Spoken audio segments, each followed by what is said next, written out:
Magandang araw po sa ating lahat. This is our review discussion material for risk and return. So, reviewin po muna natin yung mga basic concepts ng risk and return, and then we will also be having some sample problems. Iisa-isahin po natin yung mga let's try cases po natin as well as our MCQs available. Okay, sige po, let's try. Let's discuss, no? So, risk and return are fundamental concepts in finance that describe the relationship between number one, the uncertainty of investment outcomes. How uncertain po yung mga ine-expect natin na magiging outcomes ng mga papasukin po nating investment. So, that is risk. And what are you expecting to get from them? Ano? So, yung ating pong reward expected from that investment. No? So, tinitignan natin pareho yung dynamics ng risk na ite-take mo at saka yung return na ine-expect mo from that investment.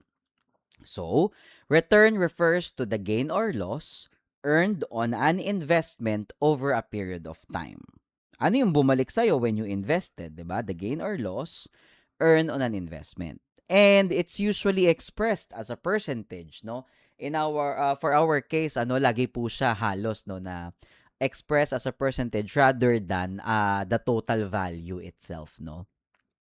Examples po niya ay yung ating mga income like dividends or interest or yung ating pong mga capital gains which refers to an increase in value. Yun nga lang po, no, more than the absolute amount of the return, usually ang ating pong questions in risk and return is mas nagre-refer, no, dun po sa ating return percentage.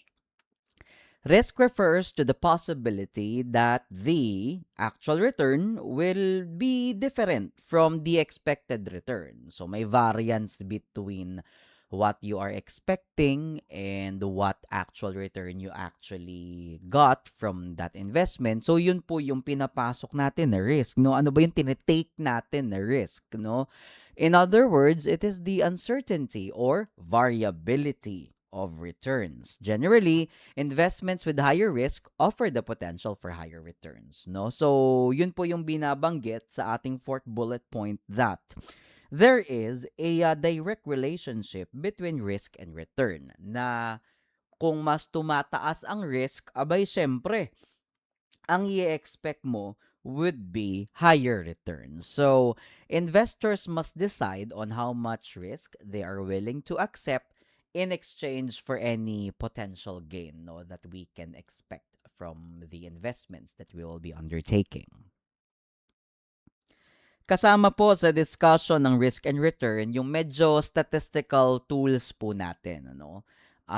Number one po is the probability distribution. It is a statistical tool that describes how the values of a random variable are dispersed or distributed in the likelihood of each possible outcome. Ibig sabihin, parang ang dating mga kapatid, meron po tayong mga nakalista na potential outcomes and then meron po siyang sari-sariling probability distribution percentages. Kunyari, ito 40% mangyayari, ito 30% likelihood na mangyayari, ito 20% ang likelihood na mangyayari, and then ito namang outcome na ito 10% ang likelihood na mangyayari. So, how these values of one random variable that we are talking about is distributed based on the likelihood of each possible outcome. So, ang nangyayari, it shows all possible outcomes of a single event and we assign a probability percentage likelihood for each of that outcome. So in finance,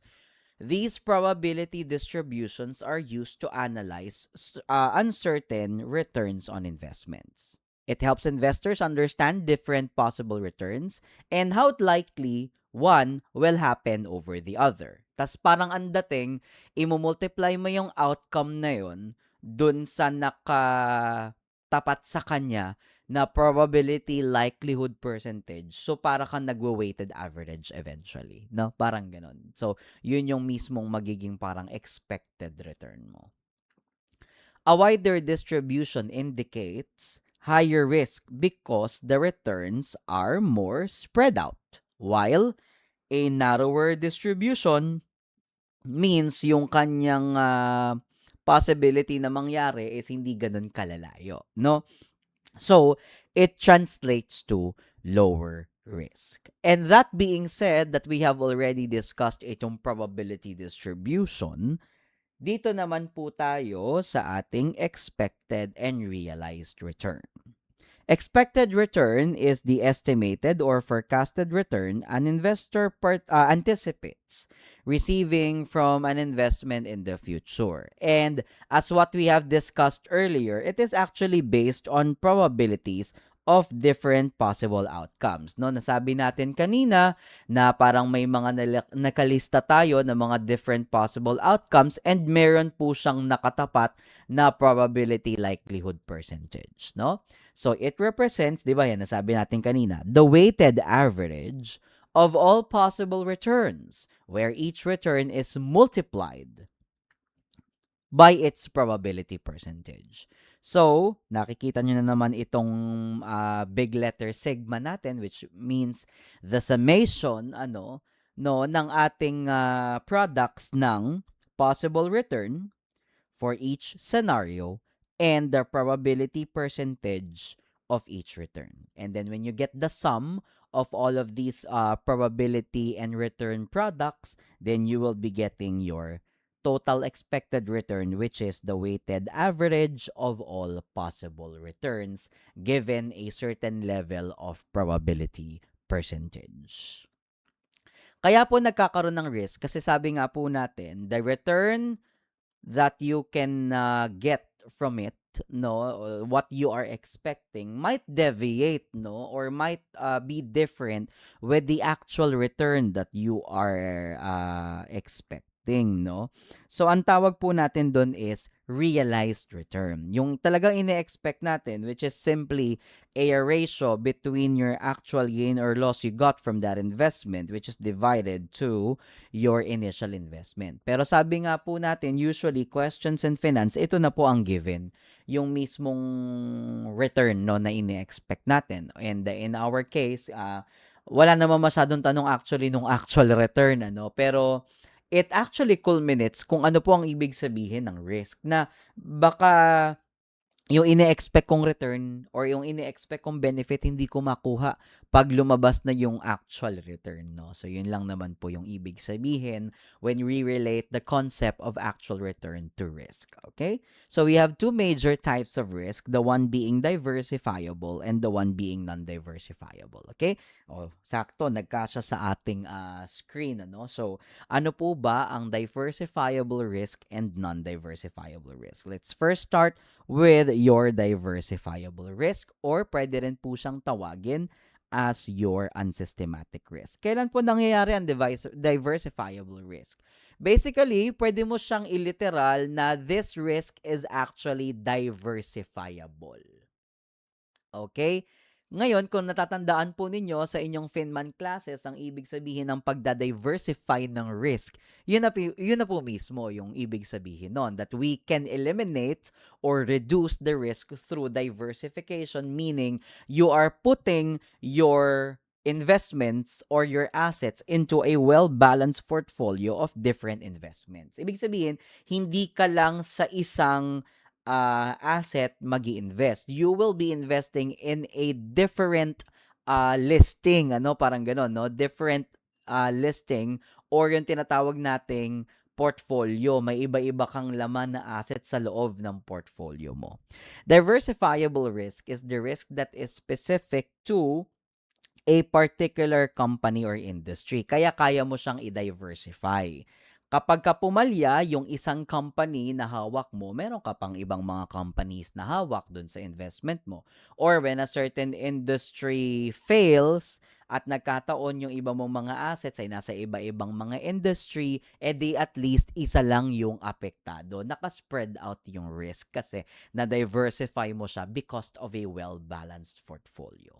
So, kailan po nangyayari itong mga diversifiable risk, It arises from internal factors like management decisions, labor issues, product performance, or industry conditions that will, yun nga po, kasasabi lang natin, it's only specific or particular in a certain company or industry. That's why you have the power to diversify para hindi ka masyadong tamaan ng risk kung sakali man po na one specific company or one specific industry fails because of what we mentioned na different internal factors. Katulad ng poor management decision, product failure, company strikes or lawsuits, and industry-specific downturns. Dahil ang iyong investment ay nakakalat into different assets or assets within different industries, na da-diversify mo ang risk. So, hindi ka magiging apektado masyado dahil hindi nasa isang asset lang ang lahat ng iyong pagkaka-invest. Okay? So, ano naman po ang pinagkaiba niya sa ating non-diversifiable risk, which also refers to your systematic risk. Now, non-diversifiable risk is wala tayong choice. Parang the risk is really there when it already affects the entire market or economy. Lahat na po tayo damay-damay.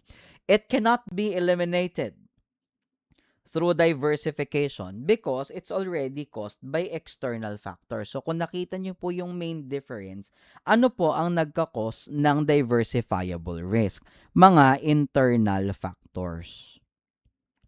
Pero pag lahat po tayo, damay-damay na, apektado, entire market or economy, non-diversifiable risk na po yun kasi ang naging pinanggalingan nyo na po ay external factors. Okay? It is caused by external factors that impact all investments. Kaya po, investors are considered compensated for bearing this risk because it is actually unavoidable. Ano po mga example? Inflation, interest rate changes, economic recessions, political instability, global financial crisis. Parang lahat yan nararanasan natin, ano? No? So, the risk in the market because of these external factors na lahat po tayo apektado, hindi mo na yan kayang i-eliminate through diversification. Kasi nga, lahat ng available investments, kahit gumawa ka ng different portfolios in different industries, lahat po tayo apektado na because it is being affected by the entire market or economy. Okay? So, yun po ang pinagkaiba ng diversifiable sa non-diversifiable risk. Okay, let's go through some of your statistical techniques. Number 1, standard deviation.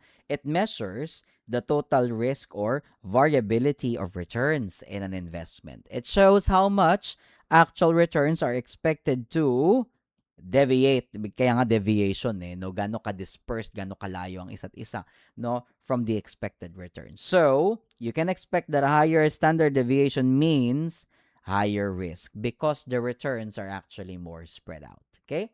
It is used in finance to assess the volatility of a single investment or portfolio. Take note of the word single investment or portfolio lang siya.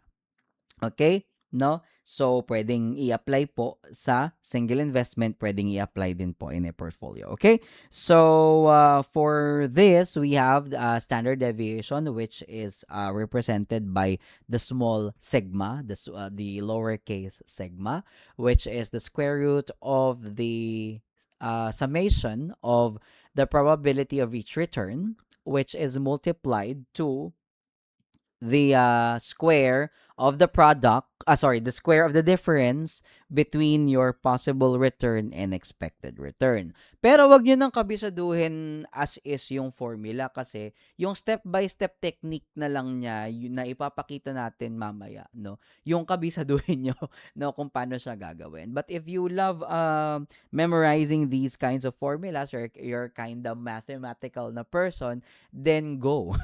Kung dyan mo siya magigets, no? Bakit hindi? Okay? And then the risk of a portfolio is the overall variability of returns in a combination of assets naman. Yung nabanggit natin kanina, no, na there might also be a risk, no, kapag ang hawak mo na mismo, naka-portfolio naman. It is not just based on individual asset risk, pero on how all of these assets are actually interacting with each other. So, ano ang gagamitin natin to reduce portfolio risk? The concept of diversification. It can reduce portfolio risk because assets may not move in the same direction at the same time. Okay? So this is the formula for your two asset portfolio variance, and you can get the standard deviation by just getting the square root of that portfolio variance. Diretso po tayo sa ating capital asset pricing model, no? So our CAPM. The capital asset pricing model explains the relationship between the systematic risk and the expected return. So, 'di ba, ang systematic risk talagang ano na po siya, ano, yung ito po yung systematic risk natin, 'di ba, yung non-diversifiable risk. Ibig sabihin, it affects no the entire market. So, the capital asset pricing model explains the dynamics between those two. It shows how much return an investor should expect for taking on a certain level of risk. Okay? The CAPM assumes that investors are actually rewarded only for non-diversifiable risk, no? Measured by beta, no? Beta. Because diversifiable risk can be eliminated through diversification. Yung non-systematic risk natin, ano nga po uli non-systematic risk natin? Our non-systematic risk or unsystematic risk is the diversifiable risk, which means na kaya naman nating i-diversify yung risk. Yun nga po, no, through diversification. No? So, pwede mo mapababa yung risk. No? Pero sa CAPM, yan po yung sinasabi na parang investors are compensated due to the systematic risk or the non-diversifiable risk. Okay? It is widely used to estimate the cost of equity and to evaluate whether an investment is fairly priced. Pagdating po natin actually ng long-term financing decision, 'di ba? We have two kinds po kasi ng pag-compute ng cost of equity. Yung isa, yung Gordon Growth Model, yung ba't nawala yung sinulat ko? Ayun. Yung Gordon Growth Model, kung naaalala nyo, yung D sub 1 over P sub 0 plus G, 'di ba? And then the other one being your CAPM, 'di ba? That the cost of equity can be from your risk-free rate plus beta multiplied by the market rate of return minus risk-free rate. Nandito tayo ngayon, ito yung aaralin natin, no? Para pagdating po natin ng long-term financing, dito na lang tayo magfo-focus. Okay? O yun, nabilugan ko yung text. Wait lang. Ayun. So, para dito na lang po tayo magpo-focus dun sa ating next lesson. Tapos, dito tayo ngayon sa CAPM. Okay? Pero, yung konteksto ng paggamit ng CAPM sa ating discussion today, dito tayo. No? To evaluate whether an investment is fairly priced. Hindi po tayo dito sa cost of equity. Okay? So, ang gagawin natin na konteksto, hindi ito, kundi yung mismong R sub I. Okay? In simple terms, CAPM actually helps to answer the question, what return should I expect for the risk I am taking compared to the market? Okay, so parang okay na po tayo, no? Diyan. So, tinan nyo yung nakalagay dito, yung expected return or cost of equity, naka-OR siya. Pero for this context, ang gagamitin po natin ay R sub I. Ayan naman yung sinulat ko kanina, di ba? Ayan, no? R sub F plus beta. Tapos, ito yung atin pong tinatawag na market risk premium. Ano po yung market risk premium? The difference between your expected market return R sub M minus the risk-free rate. Tapos may love letter ako dyan nakalagay. Let us discuss the concepts of degree of operating leverage. Sorry for that. Financial leverage and combined leverage on our discussion for long-term financing decisions. And I will provide you another sample problem for that. Okay? So, that being said, pwede na po tayo mag-let's try. Number 1. Mag-compute tayo ng given the following distribution of possible returns. So we have 4 cases here. A 10% probability of a negative 20% return. A 20% probability of a 5% return.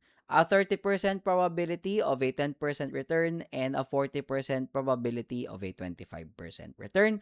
Let's compute for A, expected return. B, variance. C, standard deviation.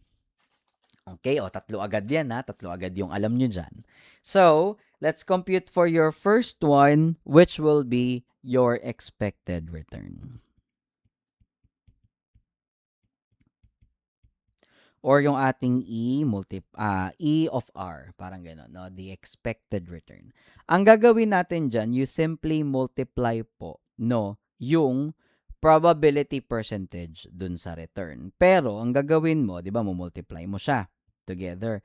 Lahat po muna i-decimal form mo para hindi ka malito. So, ang gagawin mo, 0.10 times negative 0.20 plus 0.20 multiplied by 0.05 plus 0.30 times 0.10 plus 0.40 times 0.25. Mumultiply mo lang yung probability dun sa ating return. Okay? So that would be 0.10 times negative 0.20. This gives you negative 0.02 plus 0.20 times 0.05. May lalabas pong 0.01 plus 0.3 times 0.1. May lalabas pong 0.03 plus 0.4 times 0.25. This is 0.10. I suggest po when you're working with 0.01 at saka 0.10, kailangan kumpletuhin niyo yung 0 sa dulo ng 0.10 para hindi kayo nalilito. Kasi baka pag pareho kayong naglalagay ng mga 0.1 tsaka 0.01, baka alam niyo yun, malito-lito kayo sa equation. So, i-establish nyo sa sarili nyo na kapag ka 10%, 0.10 ko siya ilalagay para alam kong 10% siya. At pag 1%, ilalagay ko siyang 0.01. Kasi you're working with decimals no? For much of not only here, no? For much of finance calculations, may mga ganyan ka. So, pagka 10%, 0.10 mo siya ilagay. Pagka 1%, 0.1 mo siya ilagay. Para alam mo yung distinction. Okay? So, do the math. That would be negative 0.02 plus 0.01 plus 0.03 plus 0.10. Okay? So, that would be 0.12 or that would be 12%. And that's how you compute your expected return. Now, for number 2, let us calculate for the variance.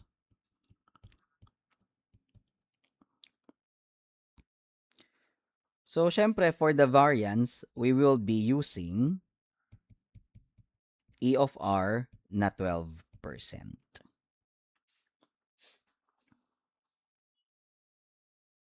Okay. So, paano po natin gagawin, Your variance would then be, ang una mong step, ganito gagawin mo. Kukunin mo yung return dito. Okay? So, negative 0.20. Ima-minus mo sa expected return. What is your expected return? 0.12. Tapos, isa-square mo yan siya. Para pare-pareho tayo ng ginagawa, gawin mo na agad dun sa 4. Wag kang magpa-horizontal, pa-vertical mo siya gawin. Parang ganon. So, yung next natin, anong magiging step mo? Ito naman, 0.05 minus expected return, 0.12. Square mo yon. Okay? Tapos, ito naman. So, 10%. 0.10 mo yun, ha? Minus 0.12 squared. And lastly, ito, 0.25 minus 0.12 squared. So, bago mo square, pakita mo muna kung paano mo kinuha yung difference. So, negative 0.20 minus 0.12, that gives you negative 0.32. Square mo yon. Next, 0.05 minus 0.12 is negative 0.07. Square mo yon.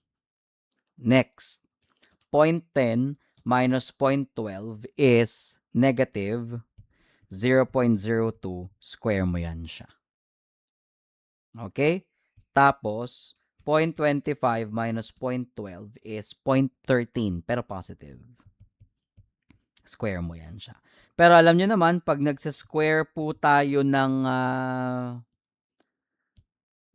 negatives, di ba nagpa-positive na po yun. So, multiply by itself, 0.32 times 0.32, may lalabas pong 0.1024. Next, 0.07 times 0.07 is 0.0, sorry for that, okay? Umusot. 0.0, 0.00049. Tapos, 0.02 times 0.02 is 0.0004. And then 0.13 times 0.13 is 0.0169.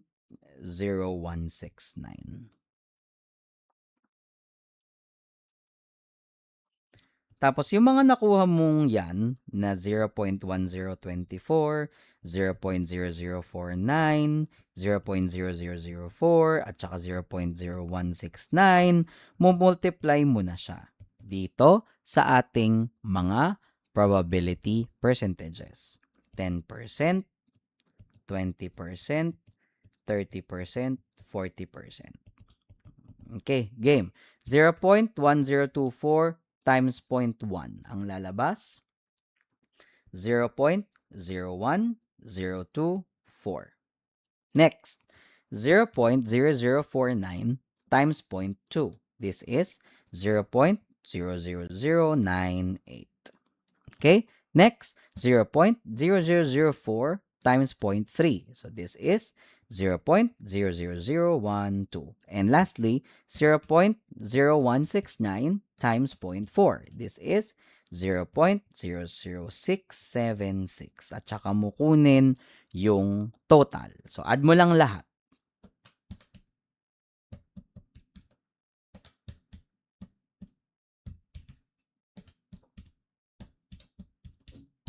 Okay?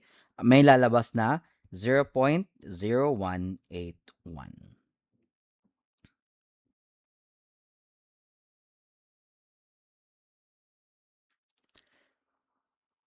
Okay? For number 3, you are being asked of the standard deviation.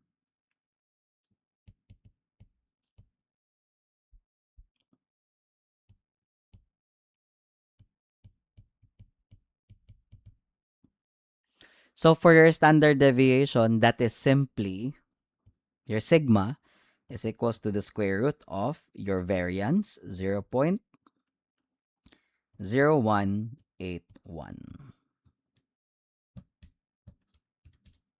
May lalabas ka po na 0.1345. So that is 13.45%. Okay. So this is your answer for number 1, for number 2, and for number 3. Naka-record naman ito, pero sige, screen siya.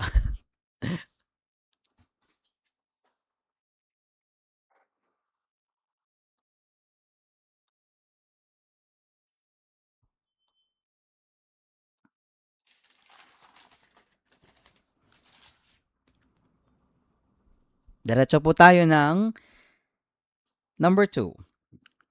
The required rate of return and beta. Jin Young Company is considering several securities. The rate on treasury bills is 8.25. Pag rate po sa treasury bills, yan po yung ating risk-free rate. And the expected return for the market is 11.5%. That is your R sub M. What should be the required rates of return for each security given the following levels of beta or the following beta coefficients? Ano pong gagamitin natin dito? Yung ating pong formula na R sub I is equals to R sub F plus beta multiplied by the market risk premium. So, para hindi ka na mag-isa-isa, computein mo na to. Ano bang R sub M mo? 11.5% minus, what's your R sub F? 8.25%, meaning your market risk premium is 11.5 minus 8.25, 3.25%. So, for security A, with a beta of 1.15, R sub I is equals to your risk-free rate of 8.25% plus beta of 1.15 multiplied by the market risk premium of 3.25%. Okay? So, 1.15 times 3.25 plus 8.25 ang lalabas, 11.9875. So, 11.99%. Okay? For B, with a beta of 0.85, R sub I is equals to your risk-free rate of 8.25% with a beta of 0.85 multiplied by the market risk premium of 3.25%. So 3.25 times 0.85 plus 8.25. Ang lalabas, 11.01%. Next, for security C with a beta of 1.0. When beta is 1.0, ibig sabihin, yung expected return will be equal to the market. So, try natin. R sub I is equals to 8.25 plus 1.0 multiplied by the market risk premium of 3.25%. So, 3.25 times 1, basically 3.25 plus 8.25 ang lalabas, 11.5%, which is actually also your R sub M. Because when beta is equal to 1, it means that the return that the required rate of return will be equal to your market rate of return. Okay? And for J, so that would be beta of 1.5, no? So R sub I is equals to 8.25% plus 1.5 multiplied by 3.25%. So 3.25% times 1.5 plus 8.25, that gives you 13.13%. And as you can see that when risk comes up, your required rate of return also comes up. And when lower ang ating risk, then your expected return or your required rate of return would tend to become lower. And when beta is 1, it means that your required of return will be equal to the market. Yun po yung mga lessons, no, na gusto nating sabihin, no. Kaya po 4 yung ating calculations dito. Okay, screenshot if you need. Oo, pero naka-record naman 'to. Sige po, diretso po tayo sa ating number 3. Treasury bills yield 10%. So this is your risk-free rate. The expected return next year is 18%. So that is your R sub I. The beta is 2. Wala po yung percent. Sorry po, So the beta is 2.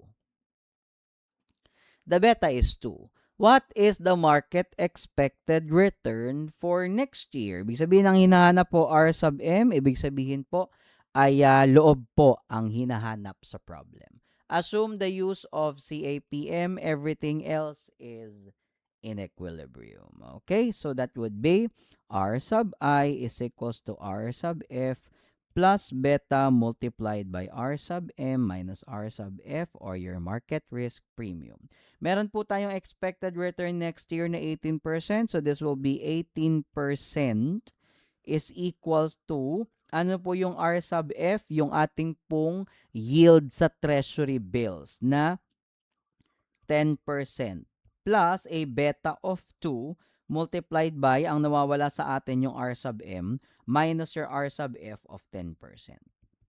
Okay? So, usod natin yung isa dun sa kabila. So, magiging 18% minus 10% is equals to 2RM minus 20%. Nagets nyo yun? Ang ginawa ko, distributive property of multiplication. 2 multiplied by RM is 2RM. 2 multiplied by negative 10 is negative 20. Tapos ipapasok ko ulit sa kabila si negative 20. So 18% minus 10% transpose to the other side plus 20% is your 2RM. Okay? So 18 minus 10 plus 20, this is 28% to R sub M. So, 2R sub M is equals to 28%. Divide both sides by 2. Your R sub M is 14%.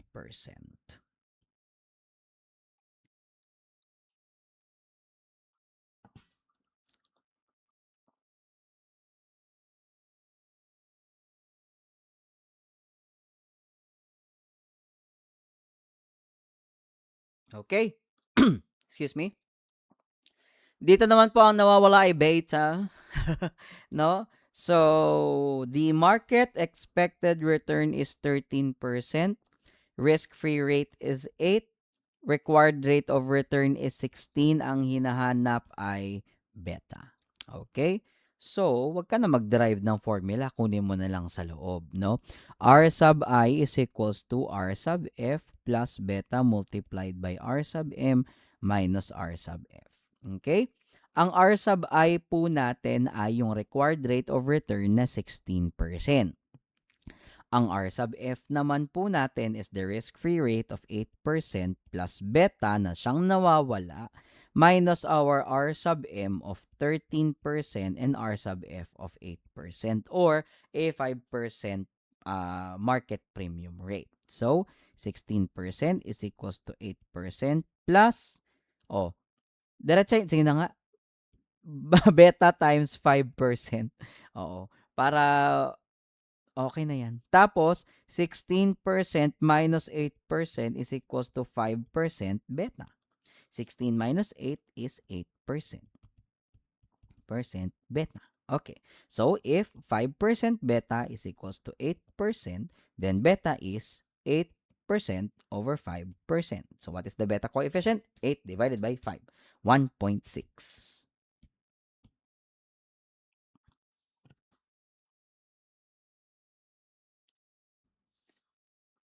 Dito naman po tayo sa ating mga multiple choice question. So, ganito po ang magiging technique natin. Dalawang question po siyang magkasunod na medyo same ang structure. Okay? So, ang gagawin natin, sasagutan ko yung isa, tapos after masagutan po nung first one, i-pause mo yung video, sagutan mo yung pangalawa, at saka i-play mo yung video, dun tayo mag-answer reveal. Para medyo interactive pa rin naman tayo kahit recorded yung session. Okay? Sige po, try natin tong isa. Asset A has an expected return of 12.5% and a beta of 1.15. What is the reward to risk ratio if the risk-free rate is 3.9%? So, ang gagamitin mo yung security market line slope form. Okay? That is your expected rate of return minus your risk-free rate divided by beta. Okay? So, the expected return is 12.5% minus the risk-free rate of 3.9% all over your beta 1.15. So, 12.5 minus 3.9, that is 8.6% over 1.15. So, divided by 1.15, 7.48%. Okay? That is letter A. So, pause the video. Do the same thing for number 12. Then, let's answer reveal.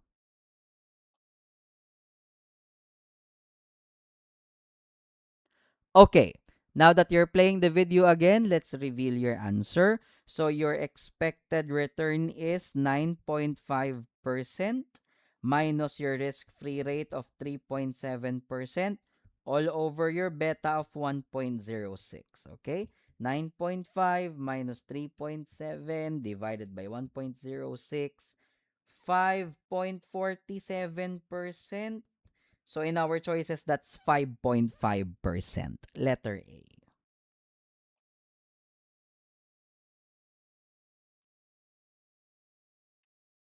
Let's have number 13 and 14.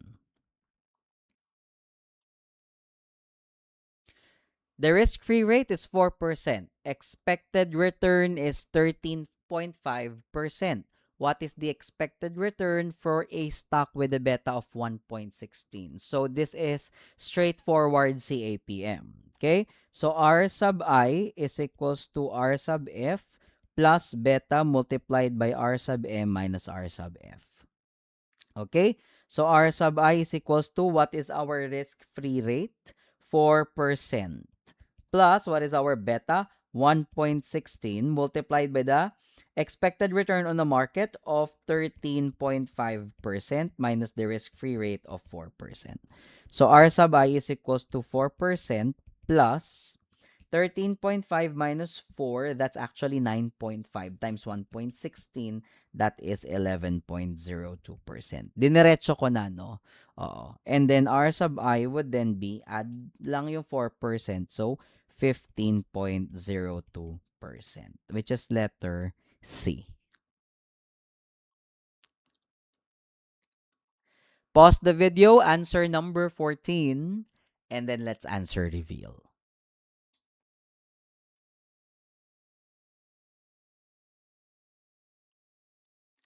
And now that you're playing the video again, ibig sabihin ready ka na mag-answer reveal. So for number 14, R sub I is equals to R sub F plus beta multiplied by the market risk premium. R sub I is equals to the risk-free rate of return is 4.6% with a beta of 1.29. Tapos, mga kapatid, binigay na po mismo yung market risk premium. Mga mali ka niyan kapag ka i-minus mo pa yung 7.3 doon sa 4.6 ha. Mamamali ka niyan. Kasi yung market risk premium na mismo ang binigay. Okay? So just simply multiply it by 7.3%. So ingat po kayo sa ganun tanong ha. Minsan hindi po yung expected market rate ang binibigay. Yung mismong premium na. Okay? So R sub I is equals to 4.6% plus 7.3 multiplied by 1.29, that is 9.417%. So add the 4.6%, this is 14.02. Which is letter C. Try nga natin yung mamaliin. Kunyari, yung 7.3 na gamit mo as the premium tapos minus pa yung 4.6 times 1.29, inad mo dun sa 4.6, ang lalabas po ay letter A. Opo, no? Kung na-minus mo po siya, malamang letter A ang naging una mong sagot, no? So, ingat po sa ganun tanong na baka premium na po yung binigay sa inyo.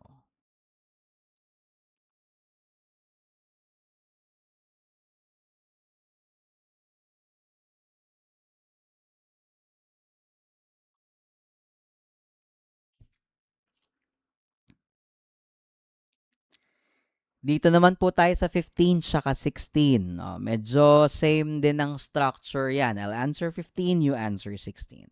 15, you own a portfolio which is 20% invested in treasury bills. So, lalagay ko dito, treasury. Ilang percent daw po? 20% invested in treasury. Tapos, 30% invested in stock A. 30% with a beta of 1.23. So, yung 20% mo na invested sa treasury bill, walang beta yan kasi risk-free yan. Isi-zero mo siya ha. Isi-zero mo ang beta kasi treasury bill yan. Yun. Ganon. Okay? Next, 10% is invested in stock B with a beta of 0.95 and the remainder is invested in stock C, which is equally risky as the market. Okay? So, ang stock C, kung remainder yan, so 1 minus 0.2 minus 0.3 minus 0.1, so yung natitirang percentage, 40%. So, 40% po yung remainder, and ang sabi, equally risky as the market. Di ba kanina na-discuss natin yan? When the stock is equally as risky as the market, what is your beta? 1. Nasaan yun? Balik tayo dun. Ito 'di ba? Ayan yun, no? The expected return is equally as risky as the market. 11.5% yung nakuha mong expected return. Ang expected return sa market, 11.5%. Bakit? Ano ang beta mo dyan?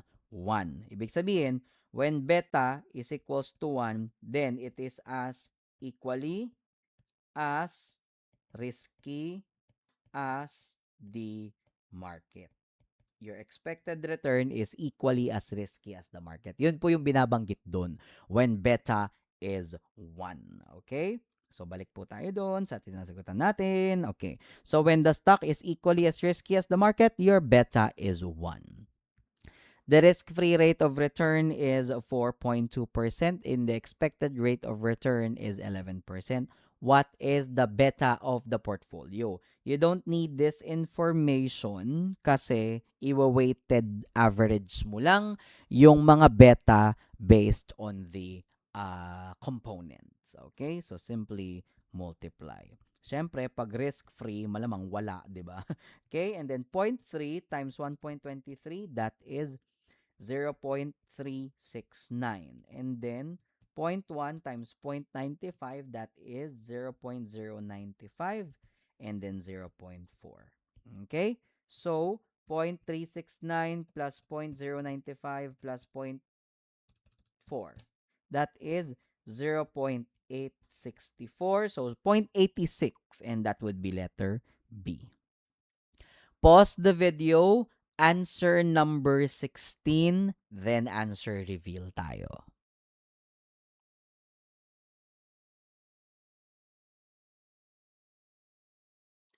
And you're playing the video again, so ready ka na sa ating reveal. You own a portfolio which is 10% invested in treasury. So, ang beta ay 0. Tapos, 30% in stock B, which has a beta of 1.45. Stock B, ba't parehong B? So, B1 and B2 na lang ito, no? And then, 20% is invested in stock B2. So, B1 and B2 na lang tayo. Times beta of 0.94. And the balance, so 1 minus 0.1 minus 0.3 minus 0.2, that is 0.4. The balance is invested in C, which is equally as risky as the market, so times 1. What is the beta of the portfolio? 0.1 times 0, 0.3 times 1.45, 0.435. 0.2 times 0.94, 0.188. Tapos, 0.4 times 1, 0.4. Okay, so 0.435 plus 0.188 plus 0.4, 1.023. So, 1.02, letter C.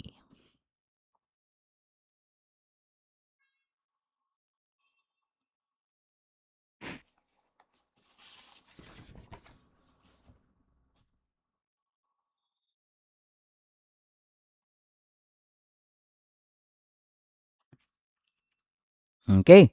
Number 17 and 18 would be the same structure. So, try po nating sagutan.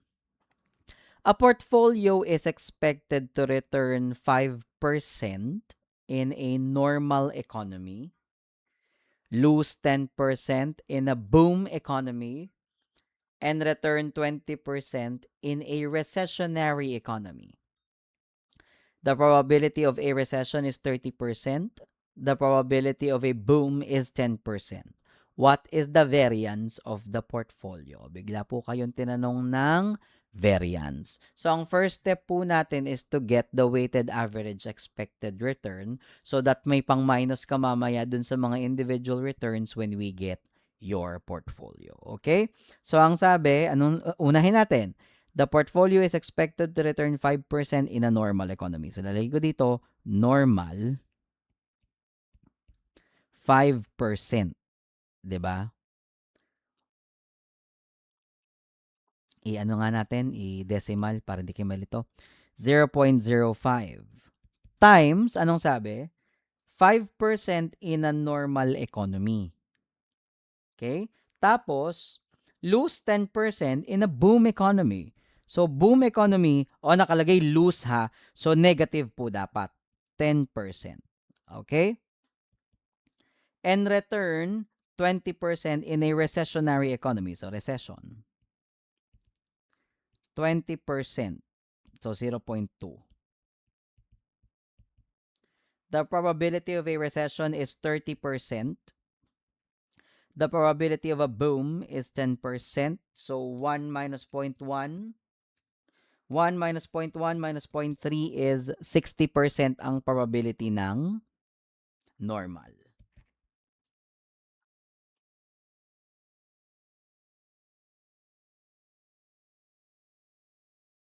Okay? The probability of a recession is 30%. The probability of a boom is 10%. So, yung matitira is normal. Okay? So, sa normal, 0.05 times 0.6 is 0.03. And then sa boom is negative 0.10 times 0.10, no? So, 0.01. And then sa recession naman po natin is 0.2 times 0.3. So, 0.06. Ayan. So, kunin mo yung expected return, 0.03 minus 0.01 plus 0.06. So, 0.08. Okay? So, ang ating expected return ay actually 8%. Tapos, ang tinatanong variance, di ba po? So, for that would be, so sa normal po natin, anong gagawin natin sa normal? Yung normal nyo po ay ilang percent? 0.05, di ba? 0.05 and then ima-minus mo sa nakuha natin no, na expected rate of return na 0.08 na siya mong isa-square. For boom naman po ay negative 0.10, di ba? Minus 0.08 is square mo siya. For your recession, that is 20% return. And minus mo rin ng 0.08. Square mo siya. Okay? Sige po, idiretso mo na siya ng pagkakuha mo ng difference, square mo na siya. So, 0.05 minus 0.08. So, ang difference ay 0.03 times itself. So, may lalabas ka po na 0.0009. Okay? And then, negative 0.1 minus 0.08. So, 0.18 na negative. So, times 0.18, magiging positive 0.0324.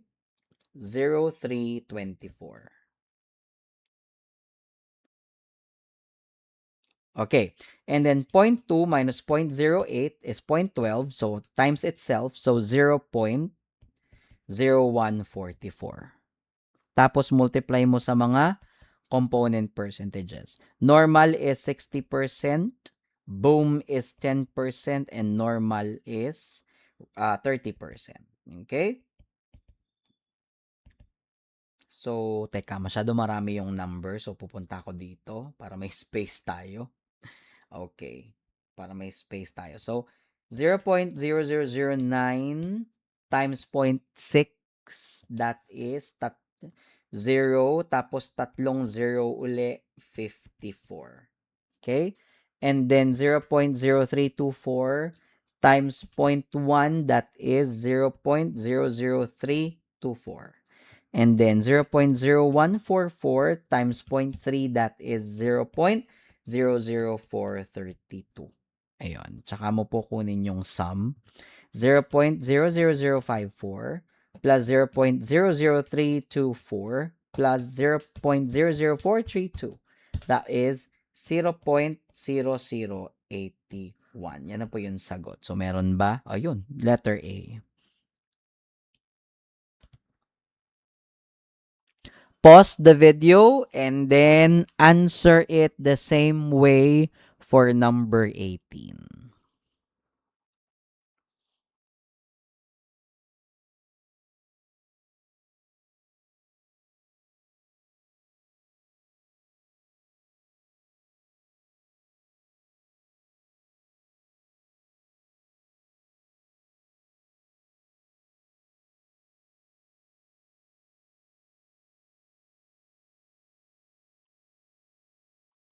And now that you're playing the video again, the answer for number 18 in the interest of time, no? Ganyan din naman ang computation. So for number 18, the answer is actually letter B.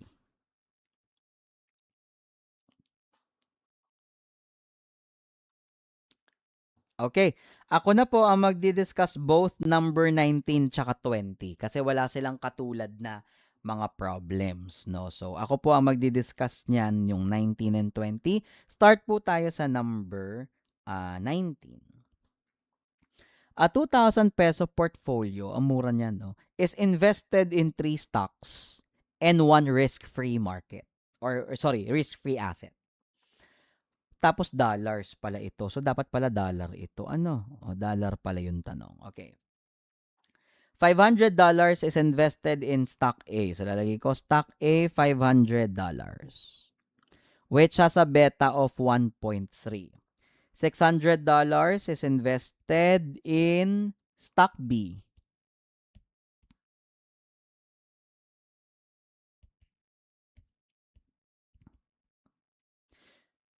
which has a beta of 0.8. Tapos, the rest of the portfolio is divided evenly between stock C and the risk-free asset.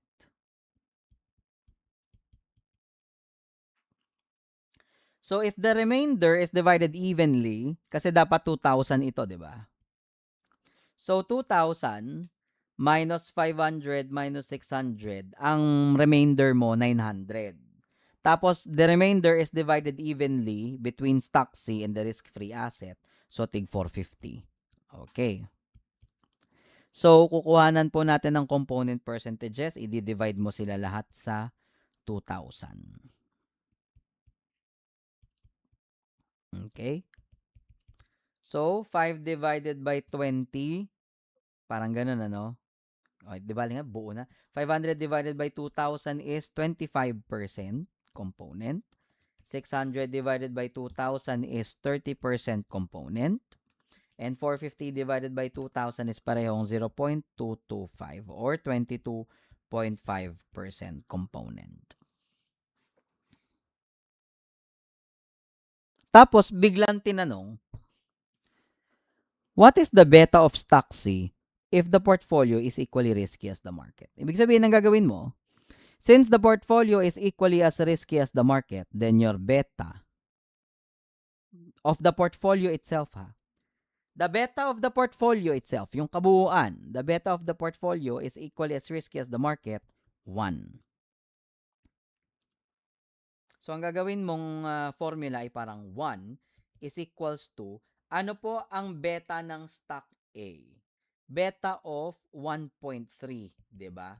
Tapos, yung beta ng 1.3 na galing sa A, ang component niya ay 25%. Plus, sa stock B naman, ang beta niya ay 0.8. Ay, sorry. O, tama, 80%. Hindi. Ang beta niya ay 0.8. Hindi pala percentage yun. Sorry. Ang beta niya ay 0.8. Tapos, ang component niyang percentage, ito pong 30%. Plus, ang nawawala sa atin, what is the beta of stock C? Ito po ang nawawala natin. Okay? With a component percentage of 0.225 plus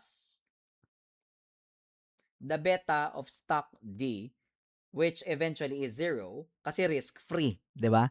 Risk-free siya times 225. Okay? So simplify, 1.3 times 0.25 is 0.325 plus 0.8 times 0.3, 0.24 plus 0.225 beta sub C plus 0. So wala na yung 0, hindi ko na ilalagay. So 1 is equals to 0.325 plus 0.24. So 0.565 plus 0.225 beta sub C. 1 minus 0.565 is equals to 0.225 beta sub C. 1 minus 0.565 is 0.435 is equals to 0.225 beta sub C. So, magiging divide both sides by 0.225. So, beta sub c is equals to 0.435 over 0.225.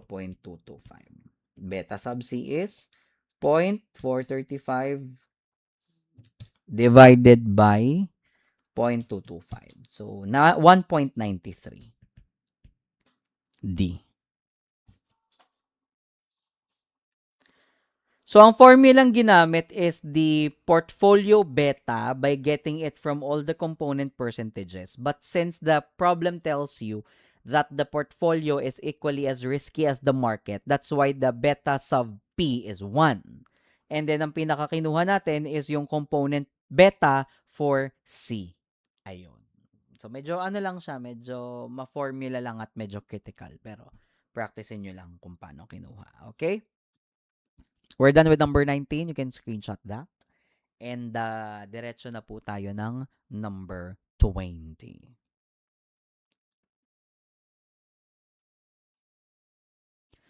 Given the following information, what is the expected return on a portfolio which is invested 70% in stock A and 30% in stock B with different states of economy and a probability? Okay. So, ang gagawin po natin, let's first compute for during boom.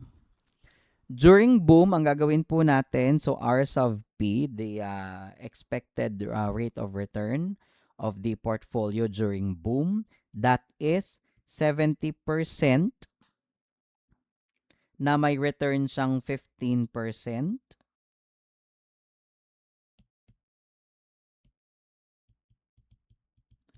Plus 30% ng stock B na may return siyang 17%. Okay? So, 0.7 times 0.15 is 0.105 plus 0.3 times 0.17 is 0.051. Okay? So, this would be 0.156 or 15.6%. Pag normal naman po, so R sub P is equals to 70% of stock A and ang kikitain mong return sa stock A during normal is 10%. Plus 30% of stock B at 0.09. Okay? Ito, kinukuha ko lang naman siya dyan. Yan. So, 0.7 times 0.10 is 0.07 plus 0.3 times 0.09, 0.027. So, this becomes 0.027 plus 0.07, 0.097 or 9.7%. Let's do it for recession. So, for recession, R sub P is equals to 70% ng 4% plus 30% ng 5%.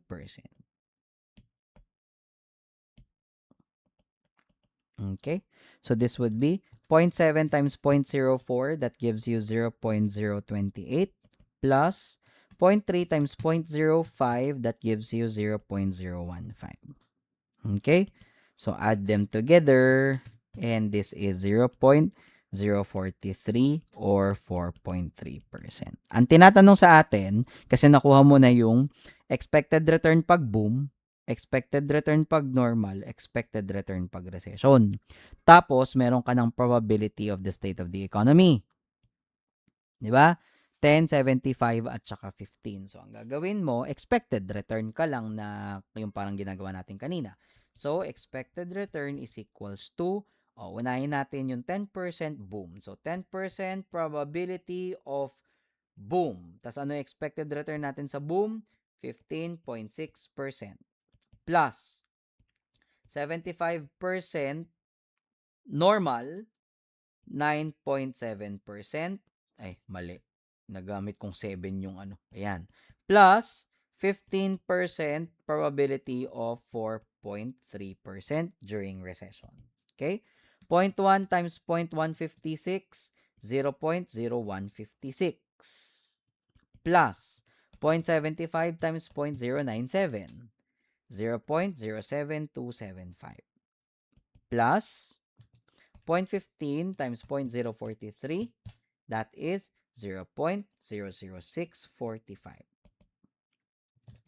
0.0156 plus 0.07275. Parang karaoke yun na. Plus 0.00645. Okay, so 0.0948, which is 9.48%.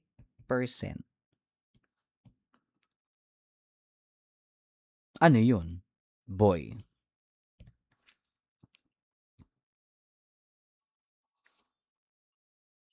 Maraming salamat for being with us today. Sana marami po kayong natutunan sa risk and return. Yung konsepto po ng leverage, explain na lang natin sa long-term financing chapter. God bless po. Thank you.